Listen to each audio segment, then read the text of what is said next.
Sou o Carlos Franciscon, 42 anos, casado com a Andréia, pai de 2 crianças lindas, Lucas e Amanda.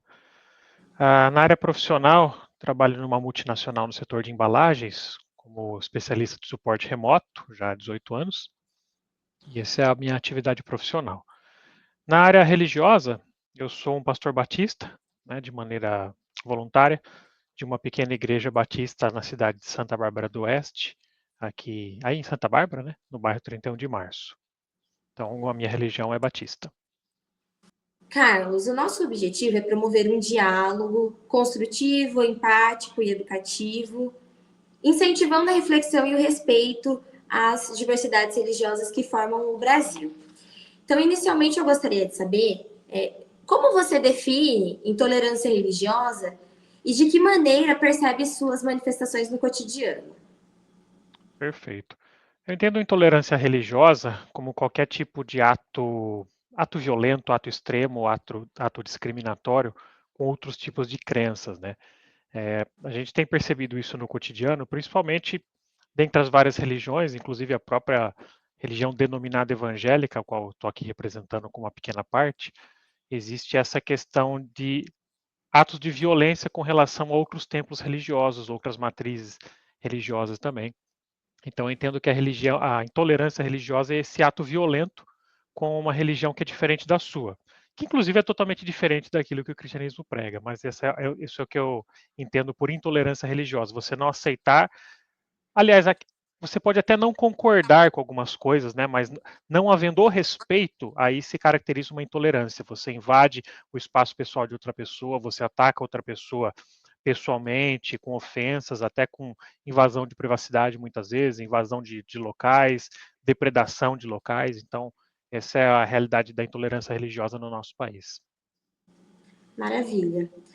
O Brasil é conhecido como um país diverso cultural e religiosamente, mas também convivemos com episódios de intolerância. Quais fatores você acredita que estão na raiz desse problema no Brasil, no nosso país? Ok, eu acho que isso começa quando nós passamos a terceirizar muitas vezes a culpa, né? O próprio Paulo fala sobre isso em Gálatas. Existe nas pessoas um sentimento faccioso, que é o sentimento de, uma vez que eu pertenço a um determinado grupo, eu me sinto no direito de invadir, de depredar, de atacar outros grupos religiosos. Então eu entendo que boa parte da raiz desse sentimento está nessa maldade que, no meu entendimento, faz parte do próprio ser humano, sabe? Essa ideia de que eu querer me tornar superior a alguém. Isso acabou trazendo muitos episódios de violência aqui no nosso país, né? Principalmente na realidade brasileira, onde pessoas fazem parte de um determinado grupo, entendem, bom, eu sou o grupo majoritário, eu tenho condições ou eu devo inferiorizar outros grupos. Então, isso é uma coisa muito ruim. Então, a raiz, no meu ponto de vista, desse problema está nesse pensamento egoísta que as pessoas têm de não olhar com os olhos do próximo, né? Não sentir as dores do próximo, não entender aquilo que o próximo passa, de certa forma. Ótimo. Na sua visão, é possível afirmar que o sistema religioso pode ser mais importante ou superior a outro? E qual é a consequência de pensar dessa forma? Primeiro que é uma maneira equivocada de se pensar, né? Nós não podemos jamais pensar que um sistema, seja ele religioso, filosófico, ele deve ser superior ao ser humano, né? Nenhum tipo de religião, ela deve se arvorar no sentido de que, olha, eu sou o único, digamos assim, a melhor forma de tratar as pessoas, então todas as outras estão completamente erradas. Nós devemos entender, apesar de eu ter a minha posição religiosa, que há verdades em outras religiões, não existe problema nesse tipo de convivência, só que a partir do momento que eu coloco o meu sistema religioso, eu uso bem essa palavra sistema religioso, acima das pessoas, acontece aquilo que era muito criticado por Jesus no passado, né? A religião se torna mais importante do que as pessoas, sendo que é o contrário, né? A religião, ela foi criada de certa forma, e nós entendemos, né, a origem da palavra religare, como essa reconexão do humano com o divino. Então, o sistema religioso ele jamais pode ser superior às outras pessoas. Sendo assim, com as consequências, como você falou, né, em pensando a religião como algo superior ao ser humano, algumas pessoas acabam se arvorando nesse direito de cometer atrocidades, né, de menosprezar outras pessoas por causa de ter um sistema diferente. Ótimo.